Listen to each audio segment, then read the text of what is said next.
I am a most unhappy man. I have unwittingly ruined my country. A great industrial nation is controlled by its system of credit. Our system of credit is concentrated. The growth of the nation, therefore, and all our activities are in the hands of a few men. We have come to be one of the worst ruled, one of the most completely controlled and dominated governments in the civilized world. No longer a government by free opinion, no longer a government by conviction and the vote of the majority, but a government by the opinion and duress of a small group of dominant men.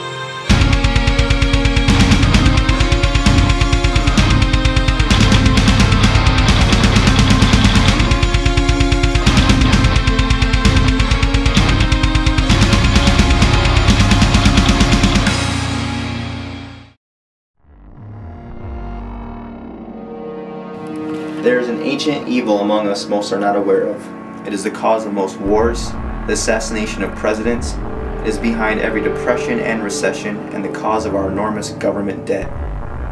Escaping this evil was the reason the colonies left England. King George wanted to force the colonies to adapt to paper money issued by the Central Bank of England that they charge interest on to borrow. In response to England, Ben Franklin was quoted as saying, "In the colonies we issue our own money. It is called colonial scrip. We issue it in proper proportion to the demands of trade and industry to make the products pass easily from the producers to the consumers. In this manner, creating for ourselves our own paper money, we control its purchasing power, and we have no interest to pay to no one." However, we've been led to believe that the war was fought over taxes. This is the story our schools teach us. Why not take the truth from someone that was actually there? The colonies would gladly have borne the little tax on tea and other matters had it not been that England took away from the colonies their money, which created unemployment and dissatisfaction. The inability of the colonies to get power to issue their own money permanently out of the hands of King George III and their international bankers was the prime reason for the Revolutionary War.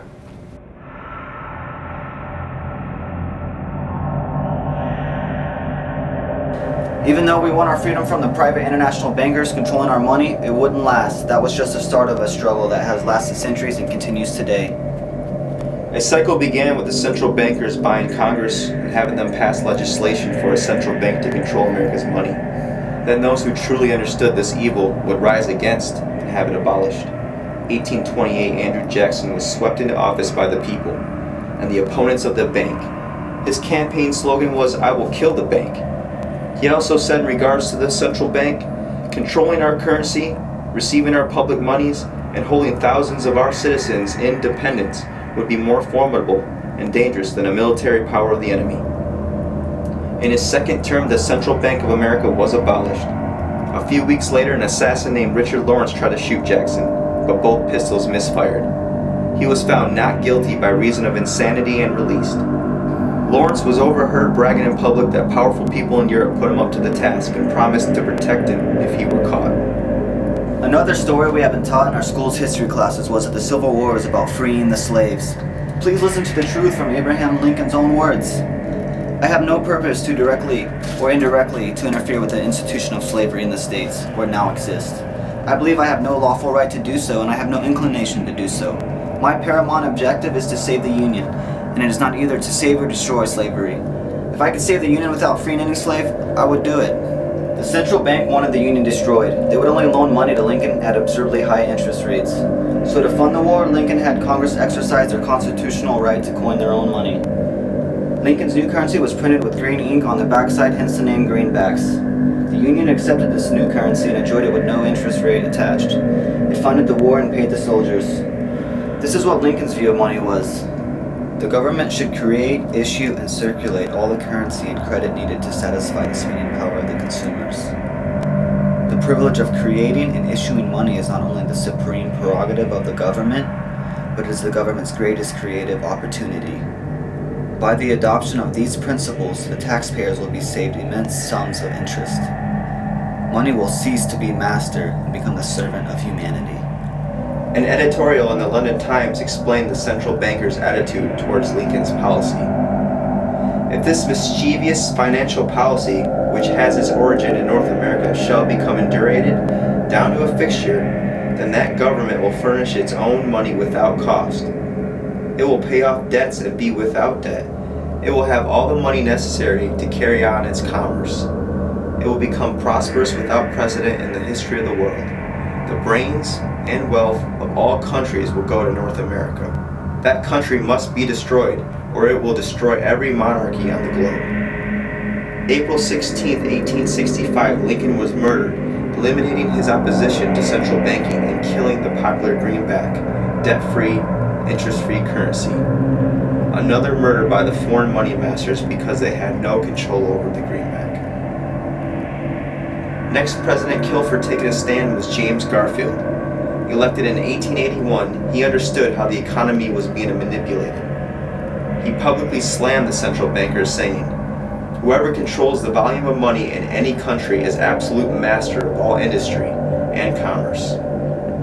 And when you realize that the entire system is very easily controlled, one way or another, by a few powerful men at the top, you will not have to be told how periods of inflation and depression originate.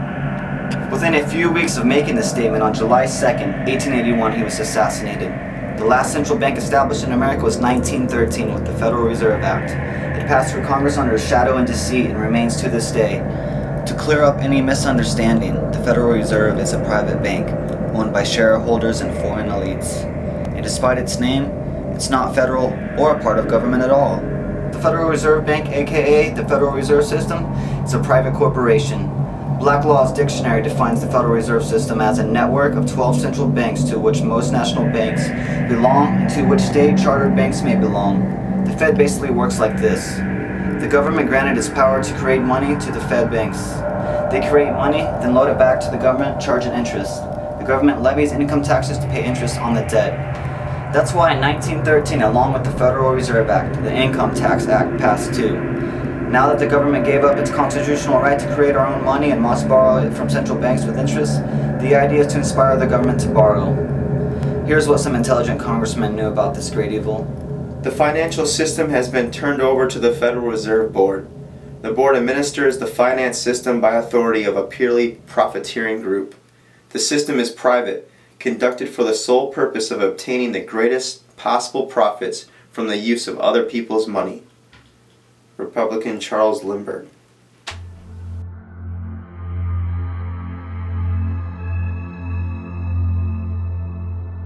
Last, I will cover the assassination of John F. Kennedy.